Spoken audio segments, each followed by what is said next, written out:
तर नमस्कार मंडळी, आपली आवडती मालिका म्हणजेच सनई चौघडे या मालिकेत आता आपल्याला एक नवा ट्विस्टच पाहायला मिळणार आहे. आणि आता या लग्न मंडपात नक्की लग्न कोणाचं कोणासोबत लागेल आणि आता एक लग्न लागते की दोन लग्न लागतात हे आपल्याला आजच्या एपिसोडमध्ये बघायला मिळणार आहे. आणि आज असं होईल की आता आसावरी गौतमसोबत जय आणि शर्वरीचं लग्न होणार. आता ते कसं तर ते आपण पाहूया. तर आपण काल बघितल्याप्रमाणे गौतम आणि जय आसावरीला भेटायला आलेले असतात आणि मग गौतम आसूसोबत बोलायला गेलेला असतो आणि जय हा बाहेर उभा राहिलेला असतो.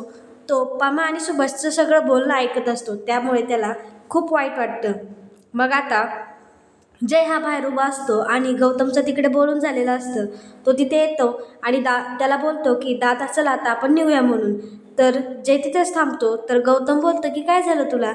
तर मग जयला ते सगळं वाईट वाटतं, म्हणजे त्याला थोडंसं दुःख वाटतं. तो बोलतो काय लाईफ आहे ना गौतम, आपण मोठमोठ्या इमारतींमध्ये राहतो त्याच्यामुळं त्यातला झगमगाट आपण पाहतो, पण आपल्या शेजारच्या त्याच बिल्डिंगच्या लहान घरात किती काय काय दुःख असतं याचा विचारसुद्धा आपण करत नाही. कसं असतं ना त्यांचं आयुष्य, त्याला खूप म्हणजे जयला खूप वाईट वाटलेलं असतं. तो बोलतो की बाप आपल्या मुलांसाठी काय करतोय हे आपण अनुभवलंच नाही आहे. आणि मग आता जयला वडील नसतात, त्यामुळे त्याला माहितीच नसतं आणि तो आरामात जगलेला असतो. त्याला माहितीच नसतं की गरीब कुटुंबात नक्की किती काय काय दुःख असतं आणि पैसा नसल्यामुळे काय काय सहन करावं लागतं हे सगळं आता जयला कळतं. त्यामुळे त्याला खूप दुःख वाटतं. त्यामुळे मग जय काय करतो तर त्या हॉलवालेला तो ऑनलाईन पैसे बुकिंग करतो आणि मग तो त्यांना सांगतो की कोणाला सांगू नका की मी हे बुकिंगचे पैसे तुम्हाला ट्रान्सफर केलेत म्हणून. मग आता इकडे ऑफिसमध्ये सुभाष मंगळसूत्र घेऊन आलेला असतो. ते त्यांना बसायला सांगतात. सुभाष तिथे बसतो. मग तो माणूस त्याला बोलतो की तुम्ही आलात का, बरं झालं तुम्ही आलात म्हणून, मी तुम्हाला कॉलच करणार होतो. तर मग तो बोलतो की मी आजच रात्री सांगतो तयारी करायला, आणि नवरीची एंट्री कशी हवी तुम्हाला. तर तो त्याच्यासमोर बरेच ऑप्शन ठेवतो, पण सुभाषला मात्र काही कळत नाही की हा एवढं सगळं असं का बोलतोय. मी तर याला पैसे दिलेत नाही आणि माझ्याकडे तर पैसे नाही आहे. तर मग तो माणूस बोलतो तर एक्स्ट्रा रूम हवी असेल तर त्याची सोय मी करतो आणि तुम्हाला अजून जे काय काय हवं आहे त्याचीसुद्धा मी सोय करतो म्हणून. तर मग सुभाषला प्रश्न पडतो, हा माणूस इतकं सगळं द्यायला कसं काय तयार झाला आहे अचानक.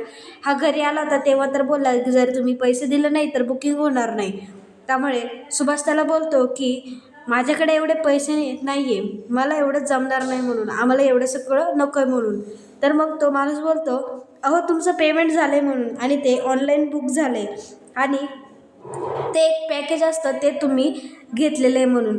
आणि मग तो बोलतो की म्हणजे तो माणूस सुभाषला बोलतो की सॉरी, तुम्ही काळजी करू नका आणि मी तुम्हाला जे काही तुमच्या घरी येऊन बोललो त्याच्यासाठी मला माफ करा. काय असतं ना आम्हालासुद्धा असं बोलावं लागतं. तो बोलतो आमच्या पण पोटापाण्याचा प्रश्न आहे, त्यामुळे मी हे सगळं बोलून गेलो. तर सुभाष त्याला बोलतो की काही नाही हो. पण सुभाषला एक मात्र कळत नाही की आत्ता ऑनलाईन बुकिंग नक्की कोणी केलं तो त्याला विचारतो, पण तो बोलतो की नाही आम्ही असं नाव नाही सांगू शकत कारण ते ऑनलाईन बुकिंग झालं म्हणून. तेवढ्यात मग त्याला स्टाफचा फोन येतो आणि तो बोलतो की ते समोरच आहे, त्यांच्या लग्नाची सगळी एकदम छान तयारी करा.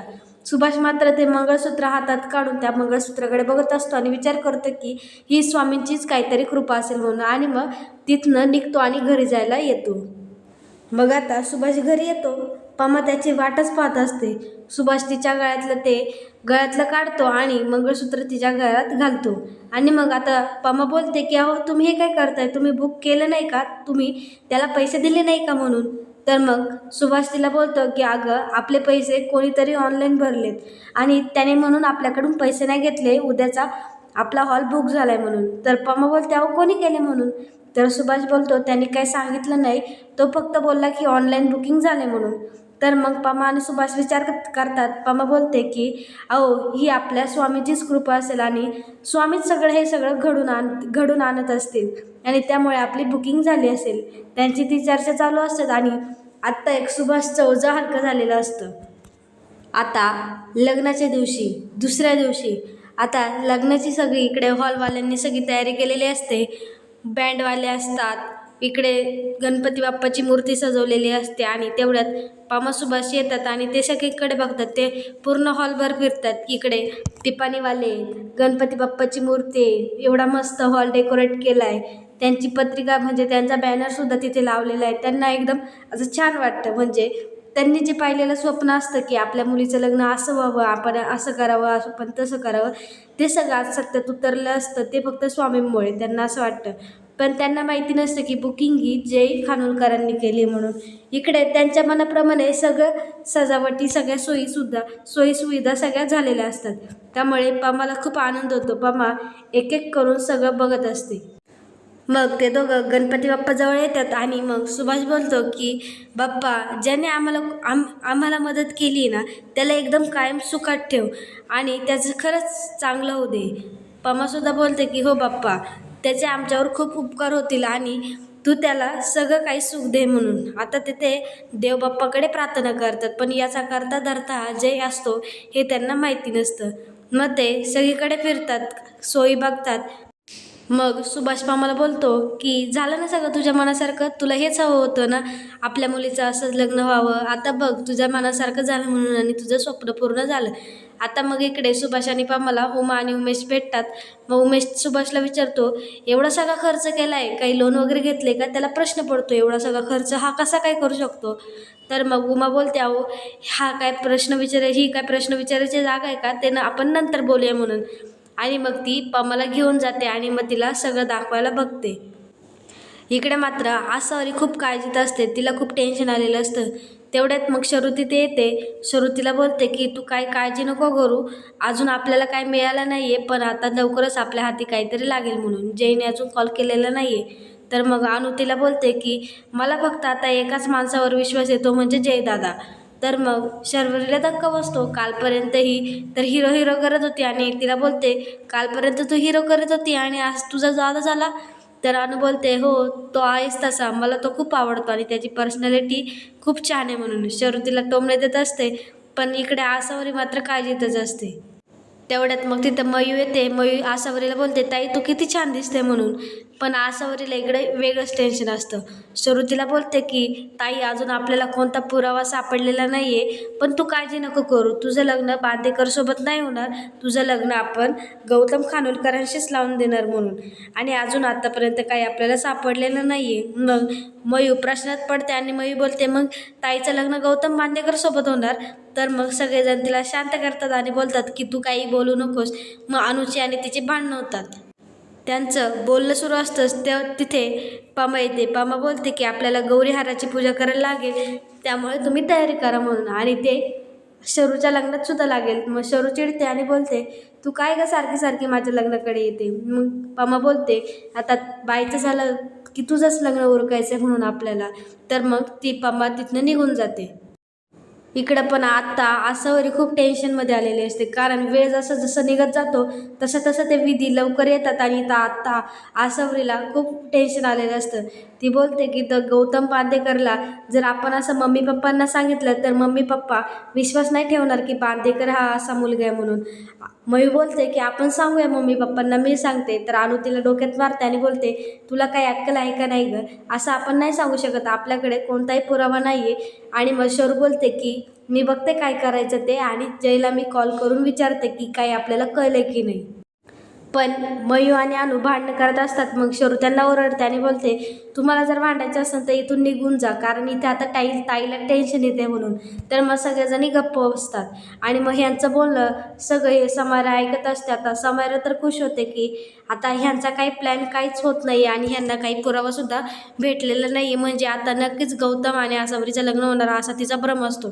त्यामुळे ती लगेच गौतमला कॉल करते आणि गौतमला बोलते की मी यांचं बोलणं ऐकत होते आणि ते सगळे चिडचूप होते की त्यांना काहीच पुरावा मिळाला नाही आहे आणि आता हे लग्न होऊ शकत नाही. मी फक्त आता तुझी वाट बघते आणि तू इकडे लवकर ये म्हणून. आणि तू त्या अर्चनाचं काय केलं आहे असं ती त्याला विचारते. तर तो बोलतो की मी तिला अशाच ठिकाणी लपवलं आहे की कोणाला शंकाच येणार नाही आणि त्यात जयला तर नाहीच नाही, असं तो बोलत असतो. मग आता समायरा त्याला बोलते की मी फक्त एवढ्या क्षणाची वाट बघते की तू आता कधी आसावरीच्या गळ्यात मंगळसूत्र घालतोय म्हणून. तर मग इकडे गौतमसुद्धा बोलतो, हो मी येतोच म्हणून, आणि माझं आणि तिचं लग्न नक्कीच होणार. आणि तो तिला बोलतो, मला आता एक महत्त्वाचं काम आहे ते मी करतो, आणि मग लगेच तिकडे यायला निघतो. आणि मग ते कॉल ठेवतात. मग इकडे एका साईडला तिचा कॉल ठेवल्यानंतर गौतम लगेच त्या किडनॅपरला कॉल करतो आणि बोलतो की तिकडे सगळं ठीक आहे ना, त्या मुलीवर लक्ष ठेव म्हणून, आणि मी जसं काम सांगितले तसं कर म्हणून. त्यामुळे तो किडनॅपर तो जसं सांगेल तसंच करत असतो. आणि मग आता गौतमचं त्याच्यासोबत बोलणं झालेलं असतं. मग तो लग्न मंडपात यायला निघतो. इकडे मॅक आणि जय काय आपल्याला पुरावा मिळतो का हे बघत असतात. मग आता तिच्या आईवडिलांना तर कोणीच, म्हणजे तिच्या आईवडिलांचं नाव हे कोणालाच माहिती नसल्यामुळे मग त्यांना काहीच पुरावा मिळत नाही. मग मॅक बोलतो की तुम्ही तिचं नाव ऐकलं नाही का सर, आपण तिचं अकाउंट सोशल मीडियावर शोधूया म्हणून. तर मग जय बोलतो की तिचं नाव मी ऐकलं नाही म्हणून. तर मग मॅक बोलते, अहो तिने त्या दिवशी सांगितलं ना तिचं नाव अर्चना योगेश साठे म्हणून, आपण जर तिचा फुल नेम मारून सर्च केलं तर आपल्याला काहीतरी पुरावा मिळेल म्हणून. तर मग जय बोलतो की बघ म्हणून तू लवकर. तर मग मॅक बघायला जातो आणि तो सर्च करतो अर्चना योगेश साठे, पण त्याला 2 अकाउंट दिसतात पण त्याच्यावर प्रोफाईल फोटो नसतो म्हणून.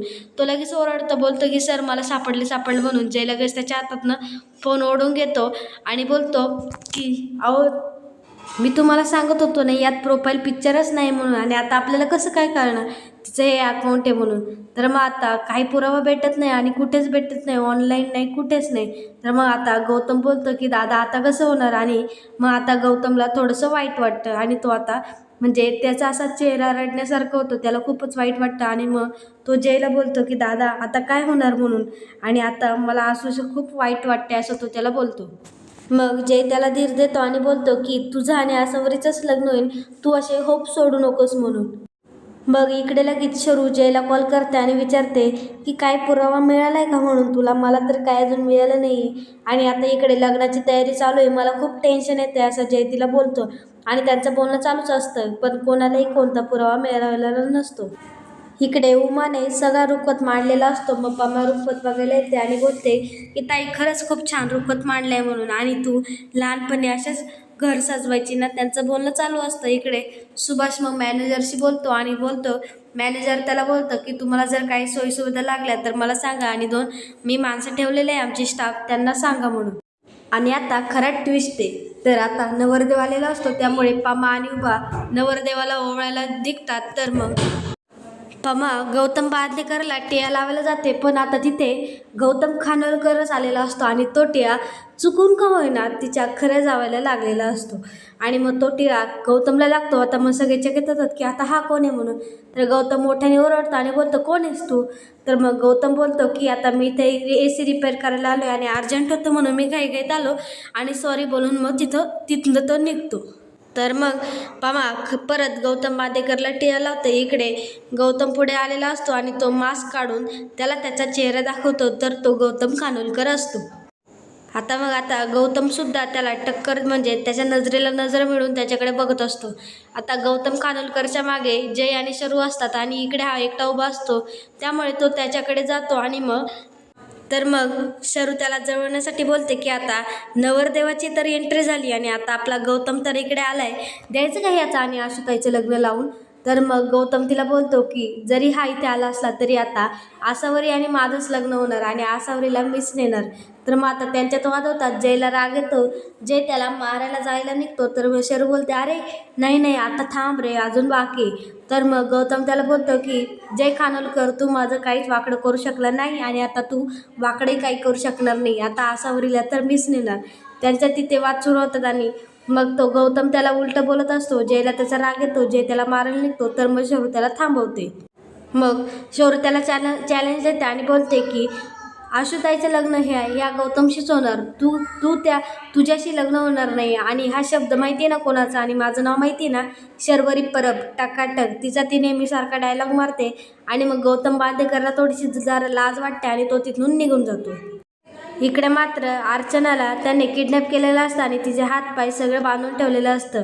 तिथे तो किडनॅपर असतो, तो माणूस जरा त्याला कॉल आलेला असतो त्याच्यामुळे तो तिथून जातो. आणि मग अर्चनाला तिकडे टेबलावर एक फोन दिसतो आणि ती फोन उचलायला जाते, पण तो फोन तिचाच असतो, पण ती तो फोन उचलायला जाते पण तिला काही जाता येत नाही. ती खूप प्रयत्न करते, मग तिला तो फोन हातात मिळतो आणि ती तो फोन स्विच ऑफ झालेला असतो, म्हणजे त्याने किडनॅपरने केलेला असतो की हिचं लोकेशन कोणाला न मिळावं म्हणून. मग अर्चना तो फोन उघडते, तेवढ्यात तो किडनॅपर तिथे येतो आणि बोलतो की तू जर परत हा फोन घेतलास तर तुला मी इथेच मारून टाकेन, अशी तिला धमकी देतो आणि तो फोन हिसकावून घेतो. पण आता तो फोन ऑन झालेला असल्यामुळे जयला लगेच तिचं लोकेशन जातं, कारण त्याने तिला कॉल केलेला असतो, त्यामुळे लोकेशन तिला जातं. तर मग जय इकडे सगळ्यांना सांगतो की मला लोकेशन मिळालं आहे म्हणून आपण तिथे तिला शोधायला जाऊया. तर मग सगळे तिकडे निघतात. शरू अनुला सांगते की तू इकडे लक्ष दे, मी तिला शोधून येते म्हणून, आणि मग ती निघायला निघते. इकडे पमा सगळी तयारी करत असते आणि पमा माहिती आहे ना आजारी असते, त्यामुळे पमाला एवढं काही जमत नाही. पमा मयूला आवाज देते आणि बोलते की तू जरा मला मदत कर म्हणून. तर मयू बोलते की मी आलेच जाऊन, आणि मग पमाला असं चक्कर आल्यासारखं वाटतं आणि मग ती सुभाषला दिसते की आता पमा आजारी आणि पमाला कसं तरी होते, म्हणून सुभाष लगेच तिला बाजूला नेऊन बसवतो. पमा इकडे बसलेली असते आणि तिकडे गुरुजी पूजा मांडत असतात, पण अचानक कळस हा खाली पडतो आणि अपशकुन होतं. पण कोणाला काय वाटत नाही की आता तिच्या लग्नात एवढं मोठं विघ्न येणार आहे म्हणून. तर मग सगळेजण गुरुजी जवळ येतात. गुरुजी बोलतात अहो हे असं कधी होत नाही, आज असं अचानक कसं काय झालं हे मला सुद्धा कळलं नाही म्हणून. तर गुरुजी बोलतात की काही काळजी करू नका, मी परत पूजा मांडतो आणि काही अनर्थ होणार नाही म्हणून. मग सुभाषला पमा बोलते की मला काहीतरी वाटते आणि आपल्या आसावरीला म्हणजे आपल्या बायला काही व्हायला नको. इकडे म्हणजे जय वगैरे सगळे पोचलेले असतात. आता जय बोलतं लोकेशन तर हेच आहे, पण आता तिला आपण थोड्या जणांनी म्हणजे तू इकडे जा आणि मी इकडे जा, आम्ही असं जातो आणि सगळीकडे शोधा, कुठलीही जागा सोडू नका की ती इथे आपल्याला सापडायला नको म्हणून. आपण तिला सगळीकडे शोधूया. आणि ते मग सगळ्यांना एक एक करून विचारत असतात की ह्या मुलीला पाहिलं का, ह्या मुलीला पाहिलं का. आणि इकडे पमा रूममध्ये येते आणि विचारते की ते म्हणजे त्यांना काही काम सांगते आणि विचारते की शरू कुठे. पण आता शरू कुठे हे अनु आता तिला नक्की सांगेल का की शरू कुठे गेली म्हणून. इकडे मात्र शरू, मॅग, गौतम आणि जय म्हणजे अर्चनाचा फोटो दाखवून सगळ्यांना विचारत असतात की तुम्ही या मुलीला पाहिलं का, तुम्ही या मुलीला पाहिलं का. पण ती कोणाला दिसलेलीच नसते, कारण गौतमने तिला किडनॅप केलेली असते. आणि मग ते सगळे तिला विचारतात आणि मग शरू आणि जय एका ठिकाणी येतात आणि ते तिथं बघतात, कारण आता शेवटची जागा ही तीच उरलेली असते, त्यामुळे ते तिला तिथं बघतात. पण अर्चना त्यांना काही दिसत नाही. आणि मग आता अर्चनाचा एक आवाज येतो आणि जय आणि शरू तिथून निघालेले असतात. तेवढ्यात अर्चनाचा आवाज येतो की वाचवा वाचवा म्हणून. आणि मग शरू आणि जयला म्हणजे शरूला असं वाटतं की इथे कोणीतरी आहे आणि इथे 100% ती असू शकते, त्यामुळे ते तिला तिथं बघायला जातात आणि अर्चना त्यांना मिळते. मग ते अर्चना तिथे घेऊन येतात आणि गौतमचा सगळा चेहरा सगळ्यांसमोर येतो. त्याला पोलीस घेऊन निघून जातात आणि त्याला अटक होते.